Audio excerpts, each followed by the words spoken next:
चलिए जी, आप सभी लोग को गुड मॉर्निंग, ठीक ना।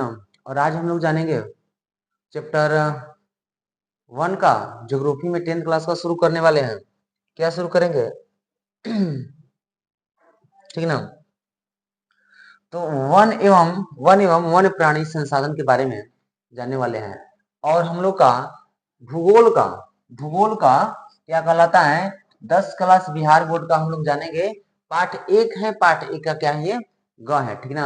और इस तरह से क्या कहलाता है, इस चैप्टर में हम लोग का ये 10th क्लास का क्या पढ़ेंगे, हम लोग वन के बारे में पढ़ेंगे, ठीक ना। और वन के बारे में क्या पढ़ेंगे, और वन्य प्राणी जो क्या कहलाता है कि जो प्राणी रहते हैं, वन में प्राणी रहते हैं, मतलब जंगल में प्राणी रहते हैं, उन लोग के बारे में क्या कहलाता है, आसानी से आज हम लोग क्या करेंगे, समझेंगे, जानेंगे, ठीक ना। तो चलते हैं, क्या कहलाता है, अपने चैप्टर को चलते हैं, क्या कह रहा है हमारा चैप्टर, ठीक ना। देखिए, बोल रहा है इसमें कि वन एवं वन्य प्राणी, ठीक ना।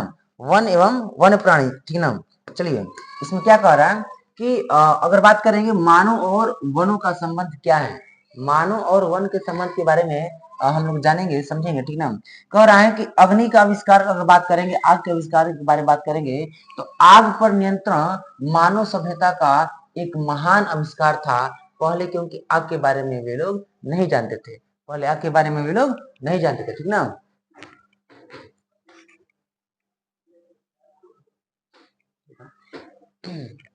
आग के बारे में वे लोग नहीं जानते थे, लेकिन इसी कारण वनों और कह रहा है वन्य जीवों का विनाश शुरू हुआ। पहले आग क्या कहलाता है, नहीं होता था, तो आग में जंगल में आग नहीं लगता था, ठीक ना। जंगल में आग नहीं लगता था, कुछ चलो है ना, जंगल में आग नहीं लगता था, और जिससे क्या कहलाते, जो जंगल में वन में जो जीव जंतु रहते थे सुरक्षित रहते थे। जैसे ही किसका आविष्कार हुआ, आग का आविष्कार हुआ, आग का आविष्कार हुआ, उन लोग का विनाश भी धीरे धीरे क्या हो गया, शुरू हुआ, ठीक ना। और ईंधन के लिए लकड़ी और भोजन के लिए शिकार ने वनों पर दबाव बढ़ाया। देखिए, कह रहा है ईंधना के लिए किसका प्रयोग होने लगा, इसका प्रयोग लकड़ी के लिए, ठीक ना। और भोजन के लिए जो जीव जंतु थे, उन लोगों को क्या होने लगा, शिकार होने लगा, ठीक ना। इतना समझ में आया कि आग के आविष्कार ने क्या क्या अभी तक किया है। अगर बात करेंगे सुरक्षा कवच के बारे में बात करेंगे, तो वन पृथ्वी के लिए एक सुरक्षा कवच है। वन क्या है, पृथ्वी के लिए सुरक्षा कवच है, क्योंकि वन की ही सहायता से हम लोग क्या करते हैं, ऑक्सीजन लेते हैं। यदि वन नहीं रहता तो ऑक्सीजन बन ही नहीं पाता, कार्बन डाइऑक्साइड क्या कहलाता है कि ले ही नहीं पाता, और ऑक्सीजन नहीं बना पाता, ठीक ना। और कह रहा है ये पारिस्थितिक तंत्र के निर्माण में महत्वपूर्ण घटक है। जो वन है, पारिस्थितिक तंत्र के निर्माण में भी ये क्या बहुत ही महत्वपूर्ण भूमिका निभाता है। प्राकृतिक उपहार के बारे में अगर बात करते हैं, तो वन प्रकृति का अमूल्य उपहार है, मतलब प्रकृति के दिया हुआ है, मतलब हम लोग के द्वारा वन नहीं लगाया गया है, किसके द्वारा, प्रकृति के द्वारा, मतलब भगवान के द्वारा ही दिया गया है, ठीक ना जी।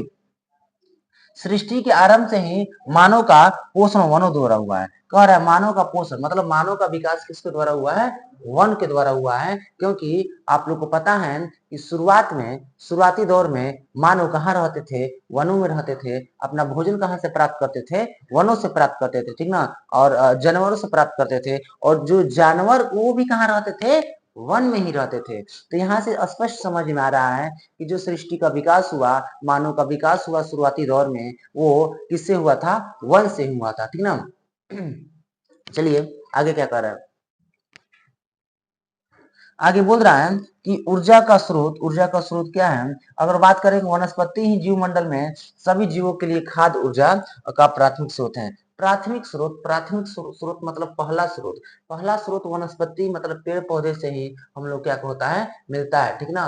कहीं से अगर जाइएगा तो पेड़ पौधे के पास क्या होते हैं, हम लोग पहुंचते हैं। अगले स्लाइड में चलते हैं, अगला स्लाइड में क्या कह रहा है, अगला स्लाइड में देखिए क्या बोल रहा है कि वन की परिभाषा की बात करेंगे, वन किसे कहते हैं, आता है प्रश्न, वन किसे कहते हैं और वन के प्रकार कितने होते हैं, तो थोड़ा सा इसे क्या करते हैं, समझते हैं, ठीक ना। अगर बात करेंगे, वह बड़ा भूखंड भी बोल सकते हैं, जहां पर जो पेड़ पौधों और झाड़ियों से ढका हो, उसे क्या कहते हैं, वो क्या कहलाता है, उसे वन कहते हैं, उसे उसे वन कहते हैं।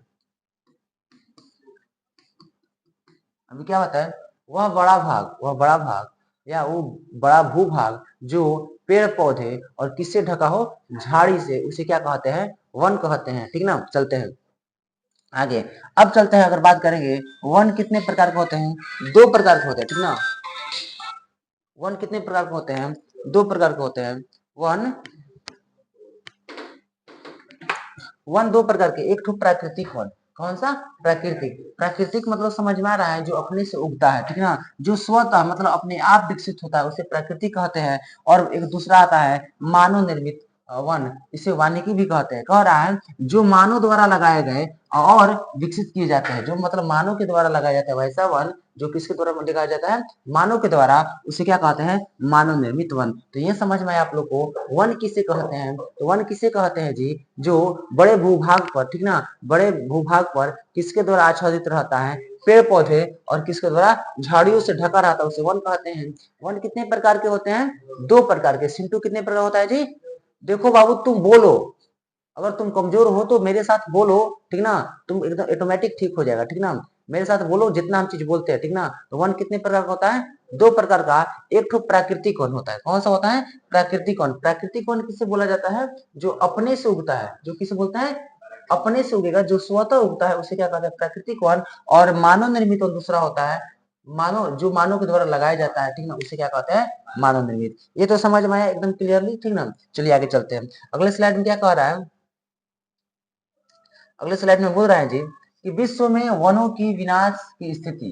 अगर बात करेंगे वितरण, वितरण भी बोल सकते हैं कि किस तरह से विश्व में वन फैला हुआ है, किस तरह से विश्व में वन क्या हुआ है, फैला हुआ है, उसके बारे में भी आप लोग से क्या करेंगे, चर्चा करेंगे, बात करने वाले हैं। ठीक ना, अगर बात करेंगे तो वन विस्तार की दृष्टि से देशों का क्रम, मतलब करोड़ हेक्टेयर में, ये जो दिखाई दे रहा है 809, ये प्रथम स्थान पर है, 809 करोड़ हेक्टेयर, हेक्टेयर, हेक्टेयर। ठीक है, याद रखिएगा 809 करोड़ हेक्टेयर। तो याद रखना सबसे ज्यादा वन किस देश में फैला हुआ है, किस देश में फैला हुआ है जी, रूस में फैला हुआ है। यहाँ पर सबसे ज्यादा वन कितना है, 809 करोड़ हेक्टेयर। तो याद रखना है सबसे ज्यादा वन, प्रथम देश कौन सा आता है, रूस आता है। दूसरा में कौन सा, ब्राजील, 478 हेक्टेयर। ये क्या हो जाएगा, हेक्टेयर। ठीक ना, यहाँ पर लिखे है ना, ये